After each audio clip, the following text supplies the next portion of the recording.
pangkat pangkat 0. Dan selanjutnya juga untuk tahun 1, 2, dan 3. Untuk present value-nya itu didapat dari cash flow untuk menghitung IRR dikali dengan jumlah diskon faktornya setiap tahunnya. Untuk nilai kumulatifnya itu didapat dari untuk tahun 0 itu dari nilai present value tahun 0. Untuk tahun satunya itu didapat dari kumulatif tahun 0 ditambah dengan nilai present value tahun 1. Dan begitu juga untuk tahun 2 dan tahun 3-nya. Untuk nilai NPV-nya didapat dengan 1.430.734.474.4.842.000 rupiah. Ini didapat dengan rumus dari kumulatif tahun 3. Untuk IRR-nya didapat 650,16%. Itu didapat dari hasil dari cash flow tahun 1 sampai tahun 3. Untuk PBP-nya, untuk net BC-nya ini didapat dari penjumlahan dari present value tahun 1 sampai 3 dibagi present value tahun ke-0. Untuk PBP-nya didapat dari arus masuk tahun 1 dibagi arus keluar tahun 1 dan ditambah 1 maka hasilnya 1,8 tahun. Sekian, saya kembalikan kepada moderator. Baik, terima kasih pada Saudari Karin. Itulah tadi penjelasan dari kelompok 2 tentang proposal usaha analisis kelayakan usaha pabrik sawit PT Sejahtera Tani. Selanjutnya kami persilakan kepada kelompok 3 untuk mereview tentang proposal usaha kami ini. Terima kasih. Ya, silakan kelompok 3. Ibu mohon izin untuk mereview dari kelompok 2. Baik, dipersilakan kepada Saudari Marilyn dari kelompok 3. Baik, apakah suara saya terdengar? Terdengar. Baik, saya perwakilan dari kelompok 3 ingin mereview dari kelompok 2. Sebelumnya, terima kasih atas pemaparan yang telah kalian berikan kepada kami semua. Secara keseluruhan, presentasi yang dilakukan oleh kelompok 3 mengenai rencana usaha PT Sejahtera Tani yaitu pabrik sawit, itu menurut kelompok 3 sudah cukup baik. Namun mungkin bagi kelompok 3 itu masih terdapat beberapa pertanyaan maupun kritik dan saran. Pertama itu dari saya sendiri. Jadi Amanullah ini sebagai pemilik dari PT Sejahtera Tani ya? Ya, rencananya nanti. Nah, mungkin pabrik kalian ini kan pabrik istilahnya itu penyedia CPO saja. Mungkin saya ingin mengasih saran mungkin untuk beberapa tahun ke depan atau semoga PT Sejahtera Tani ini bisa meluncurkan sebuah produk. Jadi kesannya ini kalian tidak hanya menjadi supplier untuk perusahaan-perusahaan lain seperti yang kalian sebutkan tadi seperti Bimoli yang ada di PPT. Nah, semoga PT Sejahtera Tani ini bisa meluncurkan produk ya, karena kan seperti Bimoli. Nah, Bimoli itu kalau nggak salah satu peluncuran dari produk dari PT Indofood Sukses. Nah, semoga saja PT Sejahtera Tani ini bisa meluncurkan produk. Jadi kalian tidak hanya sebagai supplier CPO-nya saja, tapi kalian juga ada produk yang kalian hasilkan gitu. Jadi mungkin keuntungan yang diperoleh dari perusahaan kalian itu lebih banyak, walaupun pasti bakal ada penambahan modal gara-gara kalian meluncurkan produk. Nah, kemudian untuk di bagian PPT di CPO harga TBS yang ditawarkan itu sesuai harga yang ditentukan dalam perdagangan CPO internasional. Nah, tadi kan pada PPT nomor berapa ya? Nah, pada PPT slide ke-12 itu kan kalian sudah for your information ke kita semua nih, harga-harga TBS berdasarkan perkembangan harga CPO di dunia. Nah, PT kalian kan itu dimulai tahun 2002 ya, kalau nggak salah, Aman. Iya, dari 2002 tadi. Itu kan kalian for your information-nya ke kita itu terakhir pada tahun 2001, di mana harga TBS-nya itu per KG itu sebesar kurang lebih 12.600. Nah, kira-kira aku mau ngasih saran aja, kalau bisa untuk di slide 16 ini untuk harga TBS yang ditawarkan itu sesuai harga yang ditentukan dalam perdagangan CPO internasional itu ditambahkan. Jadi untuk harga TBS yang kalian dapat di tahun 2002 itu berapa, dan harga yang kalian mekanisme apa ya istilahnya itu, mekanisme harga jual kalian yang kalian tarifkan ke produsen-produsen itu berapa. Mungkin selanjutnya ada penambahan dari kelompok anggota saya, itu kalau nggak salah Deli Sawati.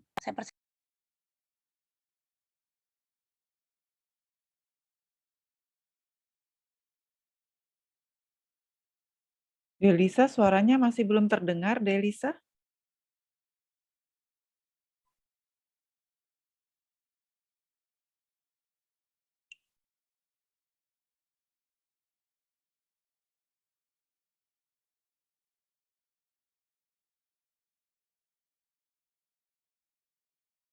Delisa, ada masalah dengan headsetnya kayaknya, dengan speakernya kali.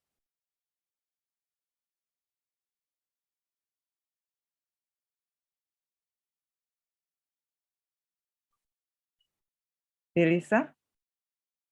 Atau suara Ibu yang nggak kedengeran? Kedengeran, Ibu. Oke. Udah. Coba Delisa bicara lagi, coba. Delisa. Ya, masih nggak terdengar ya. Atau diketik di chat sambil kelompoknya Aman menjawab pertanyaan Marilyn, menjawab review dari Marilyn. Gimana? Ya, silakan.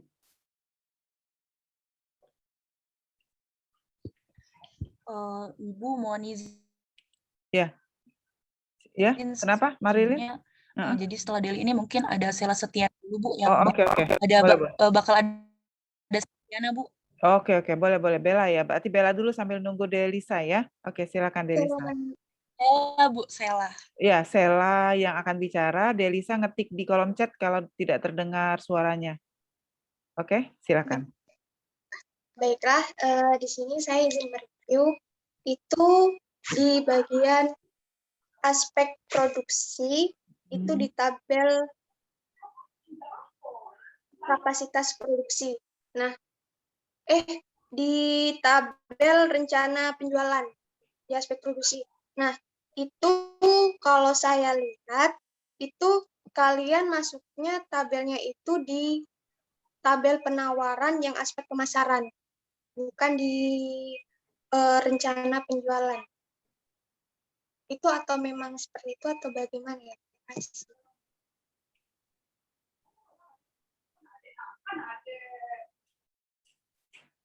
Oke, Belanya itu, Selanya itu aja? Ada yang lain? Iya, Ibu, cuma itu. Oke, Delisa coba, kalau belum sempat nulis coba dicoba lagi Delisa.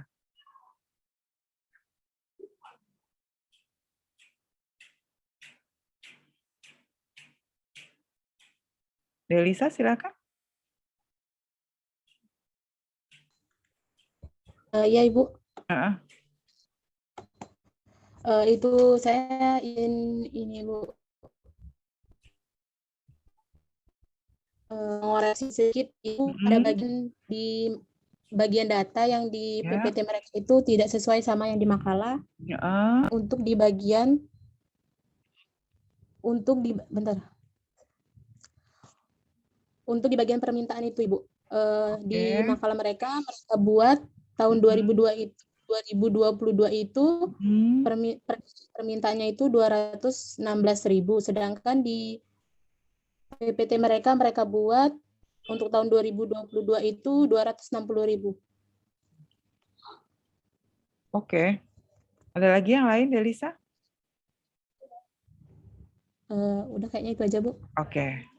Silakan, ada lagi kelompoknya yang lain, Marilyn, anggotanya yang belum mengeluarkan pendapat, Nugra sama Ida Fitriani, silakan kalau mau menyampaikan review. Ida ada, Bu. Oke, Ida. silakan. Ida mau Baik. menyampaikan? Iya, Bu. Ya, Sedikit. silakan. Tadi sudah disampaikan beberapa saran dan juga kritik. Nah, jadi menurut saya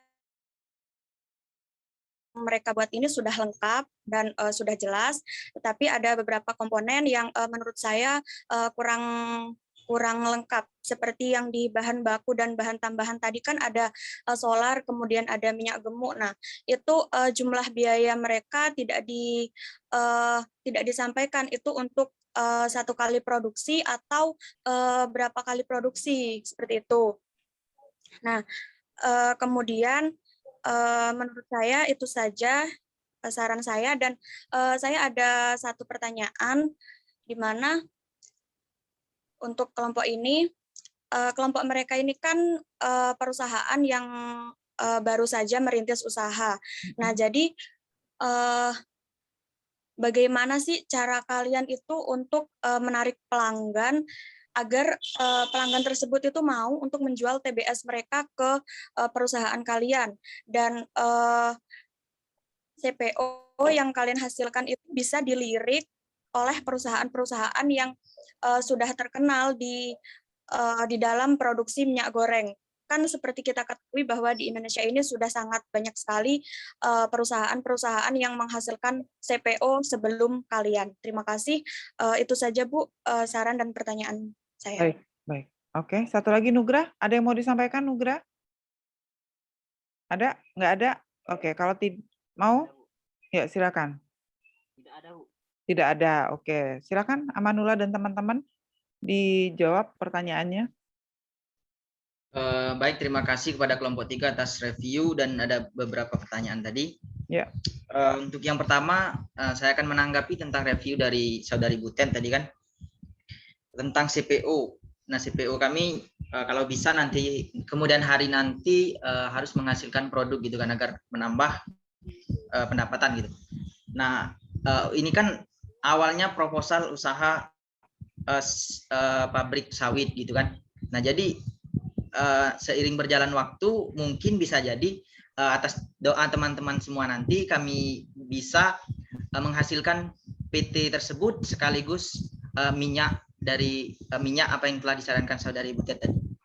Kemudian terkait dengan harga TBS itu, tentu saja dalam menentukan harga nanti kami akan selalu mencari data-data terkait harga-harga CPO yang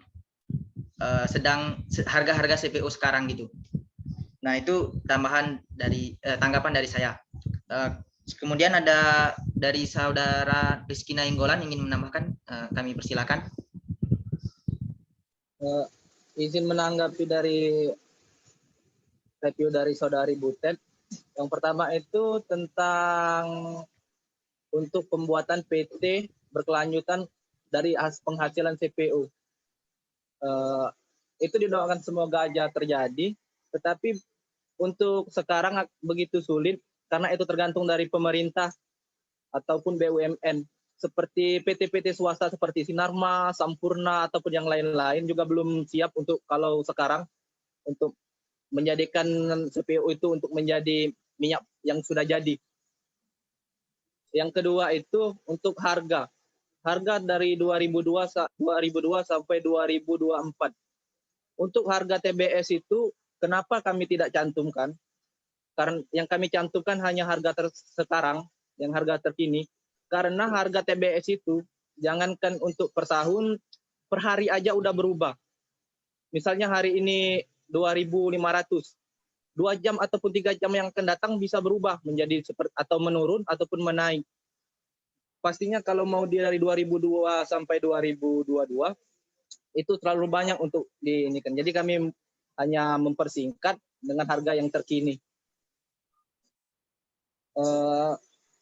Terus yang selanjutnya saya akan menanggapi yang dari review dari saudari Ida tentang CPO. CPO kalaupun pabrik-pabrik yang terdahulu bagaimana cara menghadapinya. Ini CPO ini kalau diibaratkan sama seperti emas ataupun apa ya? BBM atau yang semakin banyak pemproduksinya tidak akan mempengaruhi daya pembeli dari CPO tersebut. Terkecuali yang pertama sawit. Nah, kalau bersaing dari TBS sawit seperti kita bersaing dengan PT-PT PKS yang lainnya untuk membeli sawit. Yang pertama kami jelaskan yaitu strateginya. Satu dengan harga tertinggi, yaitu harga 2.500 untuk terkini. Bagaimana sekarang ini bisa naik 2.500, sedangkan tahun-tahun sebelumnya hanya paling tinggi itu 1.550 per kilonya sawit. Kami pernah bertanya langsung kepada manajer PKS PT SAP, ini PT terdekat. Jadi karena TBS itu mahal karena adanya minyak untuk pesawat yang baru, itu dinamakan Aptur. Makanya untuk sekarang TBS ini harganya sangat tinggi. Yang kedua, strategi yang kami untuk menghadapi persaing PKS di sekitar, yaitu jalan yang sangat baik. Karena kebanyakan PT-PT kan masih tanahnya tanah merah kan, belum aspal. Jadi para supir-supir yang supplier untuk menjual itu maka akan kesulitan kalau dia jalan-jalannya rusak. Maka kami akan menghadapinya dengan memperbaiki bila terjadi hujan ataupun kerusakan. Yang ketiga, PT itu kan sering terjadi kerusakan, kemacetan dalam memproduksi TBS, dalam perebusan, digester atau apa yang lain-lain itu. Kami akan mempersiapkan tempat untuk beristirahatnya para supir sehingga mereka tidak jenuh untuk menunggu begitu, tidak jerah dalam mengirim TBS tersebut. Mungkin itu dari saya. Baik, oke, Rizky. Kayaknya Rizky paham betul dengan kondisi di lapangan ya. Ini sebetulnya lokasi kampungnya Rizky atau kampungnya Aman atau kampungnya siapa? Desa ini? Ini Bu, Kampung Kabupaten Oh. Kabupaten sebelah Bu. Kami kan Musirawas, sebelahnya Musirawas Utara Bu. Jadi lokasi kampungnya Aman atau kampungnya Rizky atau Aman dan Rizky?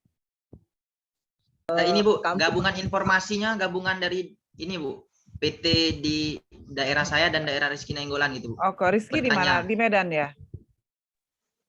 Saya di ini Bu, daerah apa? Cengal, dikelilingi oleh PT Sawit. Oh, Bu. di Cengal. Oke. Iya. Oke. Ya. Oke. Ada lagi yang mau menambahkan penjelasan Rizky? Silakan. Ada teman-temannya nih? Aman mau nambahin Aman? Ada Aman, ada Adelia, ada Mutiara, ada Sabila. Silakan. Ada yang mau nambah penjelasan? Tadi reviewnya bagus. Ada? Siapa? Ini penjelasan dari Rizky Nainggolan dan silakan. Amanullah sudah cukup, Bu. Sudah cukup, oke. Cuma untuk tadi yang Delisa Wati sampaikan tadi, mungkin sepertinya tadi ada kesalahan pengetikan di bagian permintaan itu harusnya 216.000 juga, Bu. Gitu. Oke, baik. Ya, udah oke ya. Jadi nanti untuk salah ketik diinikan, direvisi ya. Saya review dari saya ya. Pertama, ini sebetulnya bagus nih. Jadi nanti kalau misalnya ada di antara orang 5 ini yang mau riset tentang sawit tuh, ini sudah jadi cikal bakal riset sebetulnya. Jadi ini bisa diterusin. Pertama bisa diteruskan karena baru 4 tahun. Jadi biasanya kalau kita bicara, mungkin lah pabrik pengolahan CPO cuma 4 tahun umurnya ya kan. Paling nggak bisa dibuat sampai 10 tahun. Itu jadi bisa jadi salah satu riset. Tadi Rizky sepertinya menguasai sekali kondisi yang ada di lapangan. Rizky bisa lihat ekonomi kelembagaannya seperti apa nanti ya Rizky ya. Jadi ini bisa jadi cikal bakal riset. Oke, kemudian visi. Nah, yang saya cermati visi. Jadi betul menguasai lapangan itu bagus, tetapi menuliskan apa yang terjadi itu tidak semudah kita cerita seperti Rizky tadi cerita ya. Rizky visinya itu aman, Rizky di visinya itu hanya bicara perusahaan unggul, tapi tidak bicara perusahaan apa. Nah, itu juga yang sering bikin usaha kita tuh gagal. Karena kita nggak tahu kita mau bikin perusahaan apa, di visi saja nggak jelas perusahaannya perusahaan apa, itu pertama. Kemudian hati-hati dengan pangsa pasar. Betul bahwa logikanya demand harus lebih besar daripada supply.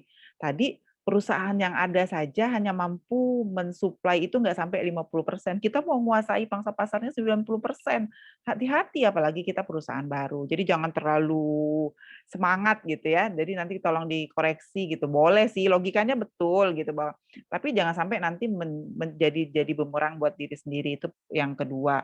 Yang ketiga, di produk pada saat tadi penjelasan di awal disampaikan produknya tuh ada macam-macam, ada CPO, ada root stearin, ada PKO, ada fatty acidnya. Sementara tadi di ujung itu hanya ada satu. Nah, kalau mau seperti itu nanti di depan diasumsikan produknya hanya satu, kemudian diasumsikan tidak ada pengolahan terhadap produk sampingan, kan PKO, RBO olein, fatty acid itu kan produk sampingannya. Nah, tadi tidak ada produk sampingan atau tanpa diolah bisa, sementara kalau produk sampingan itu kan bisa nambah pendapatan nantinya. Nah, itu juga perlu jadi perhatian. Makanya saya bilang tadi, ini bisa jadi sumber untuk riset skripsi loh sebetulnya, asal didalami lagi. Ini kan kita baru masih di depan-depannya. Jadi nanti kalau yang mau skripsi, produknya tidak hanya CPO, berarti ada produk sampingan. Kemudian hati-hati dengan kata-kata promosi ya, karena produk ini kan sebetulnya pasarnya sudah jelas. Kalau menurut saya akan menjadi tidak efektif kalau kita jualnya lewat Facebook, lewat media sosial. Kalau menurut saya untuk jenis produk yang seperti ini, jadi harusnya adalah yang paling baik adalah personal selling, bikin agreement penawaran langsung ke perusahaan-perusahaan yang membeli CPO gitu. Jadi tadi sudah disampaikan oleh Marilyn juga ya. Jadi kenapa kita tidak jual ke perusahaan besar? Makanya harus ada intervensi untuk bisa masuk ke perusahaan-perusahaan pengolahan minyak goreng yang besar, supaya nanti petani hasilnya bisa lebih baik. Artinya kalau mau masuk ke perusahaan besar, yang jadi persoalan adalah kualitas dari CPO yang dihasilkan. Biasanya itu.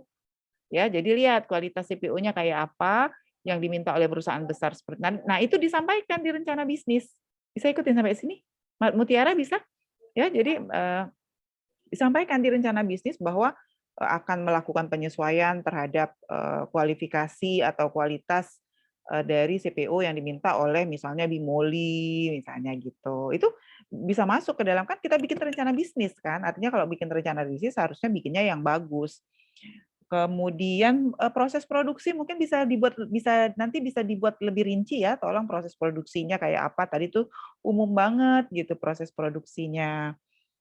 Lalu apa tadi, aftur ya, bahan baku kelapa sawit sudah bisa dibuat aftur. Aftur itu bahan baku pesawat ya. Jadi tapi mungkin agak jauh kalau kita sampai bahas ke sana. Jadi kita hanya bahas sampai jadi yang dihasilkan oleh kelompok ini tuh produk antara sebetulnya, bukan final product. Final produknya bisa minyak goreng, final produknya bisa aftur, final produknya bahkan kalau misalnya ada riset gitu. Jadi kelompok ini berlima tuh bisa misalnya bikin kelayakan CPO, perusahaan CPO, kelayakan produk sampingan usaha CPO tadi. Kan ada macam-macam tuh produk sampingannya. Jadi bisa banyak sebetulnya kalau untuk ranah riset. Ya, mungkin itu dari saya. Nanti silahkan direvisi biaya-biayanya juga, hati-hati. Tadi karena tidak tadi, jadi nanti untuk kelompok lain ketika sudah masuk aspek keuangan, menurut saya kita langsung masuk ke Excel saja supaya kita tidak makan waktu terlalu banyak dengan mengulang, karena di Excel lebih kelihatan menurut saya link antar ininya. Tadi karena sudah disampaikan di Word, Excel-nya langsung ke arus kas gitu. Jadi saya nggak bisa lihat di biayanya itu apakah sudah dihitung dengan benar gitu ya. Walaupun di depan juga sudah disampaikan dengan detail. Ada yang mau bertanya lagi? Oke, kalau tidak ada, mungkin untuk kali ini terpaksa juga satu kelompok gitu ya. Saya minta tolong nanti untuk kelompok berikutnya coba latihan kalau bisa 20 menit satu kelompok supaya nanti satu kali pertemuan kita bisa bisa 2 kelompok gitu ya. Jadi kalau 1,5 jam kan kita punya 90 menit, kalau 20 menit kita punya banyak sisa 30 menit saja. Presentasinya tuh udah cukup sebetulnya. Review 10 menit, review. Jadi nanti 45 menit dari tiap kelompok kita bisa selesai 1,5 jam. Kalau ini saya tambah 1 kelompok lagi, saya pikir sudah tidak efektif ya kalau kita kuliah lebih dari 1 kelompok sudah nggak connect ininya. Saya tutup kuliahnya. Terima kasih atas perhatiannya. Terima kasih juga sudah berusaha untuk mereview. Untuk kelompok yang sudah mereview, minggu depan atau nanti kita share kalau ada waktu yang di minggu ini kita masuk 2 kali misalnya. Kelompok 2 berarti nanti kelompok 3 akan direview ada kelompok 4 yang tadi sudah siap ya. Kelompok yang lain semoga segera bisa bersiap juga. Terima kasih. Salam sehat selalu. Wassalamualaikum warahmatullahi wabarakatuh. Waalaikumsalam warahmatullahi wabarakatuh. Terima kasih, Bu. Terima kasih, Iya, Bu. sama-sama. Sehat selalu ya.